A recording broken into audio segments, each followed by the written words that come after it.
Sir ଆପଣ ଭୁବନେଶ୍ୱରର ବାସିନ୍ଦା ବହୁ ବର୍ଷ ବିଗତ ଦିନ ହେଲାଣି ରହି ଆସିଲେଣି ଏବଂ ନିର୍ବାଚନୀ ମାହୋଲକୁ ମଧ୍ୟ ଅତି ପାଖରୁ ଆପଣ ଦେଖିଥିବେ। ତେବେ ନିର୍ବାଚନରେ ଏବେ ଦୁଇ ଜଣ ଯଦି କହିବା ହେଭିୱେଟ୍ ଅପରାଜିତା ଷଡ଼ଙ୍ଗୀ ଏବଂ ମନ୍ମଥ ରାଉତରାୟ, ଜଣଙ୍କ ପାଖରେ ବାପାଙ୍କ ଭୋଟ ଆଉ ଜଣଙ୍କ ପାଖରେ ପୁରା ବିଜେପି ଦଳୀୟ ଭୋଟ, କ'ଣ କହିବେ?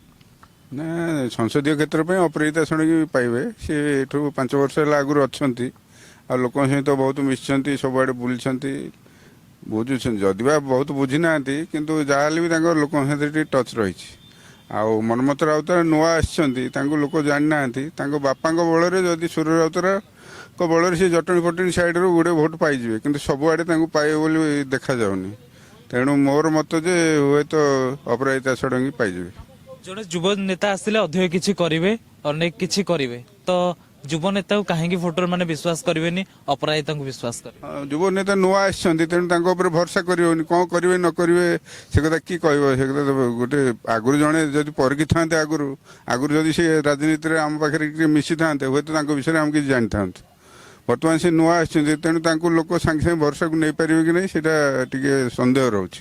କିନ୍ତୁ ଫାଇଟ୍ ଟିକେ ଜୋରଦାର ହେବ ବୋଲି ଲାଗୁଛି।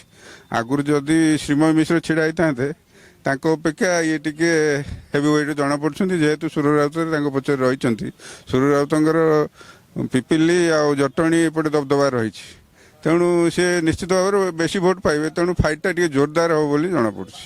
କିନ୍ତୁ ଅପରାଜିତା ଷଡ଼ଙ୍ଗୀଙ୍କ ପଲା ଟିକେ ବାହାରି ରହିଛି ବୋଲି ଜଣାପଡ଼ୁଛି। ଯେହେତୁ ସେ 5 ବର୍ଷ ହେଲା ଏଇ ଏରିଆରେ ଅଛନ୍ତି, ସବୁ ଏରିଆ ବୁଲିଛନ୍ତି, ଆମର ବେଗୁନିଆ, ବଲଗଡ଼, ଖୋର୍ଦ୍ଧା, ଜଟଣୀ ଏପଟେ ପିପିଲି ସବୁଆଡ଼େ ବୁଲିଛନ୍ତି। ପିପିଲି ତ ନୁହଁ, ଏପଟେ ଇଏର ଭୁବନେଶ୍ୱର ଏରିଆ, ତେଣୁ ତାଙ୍କର ଟିକେ ଭଲ ଇଏ ରହିଛି।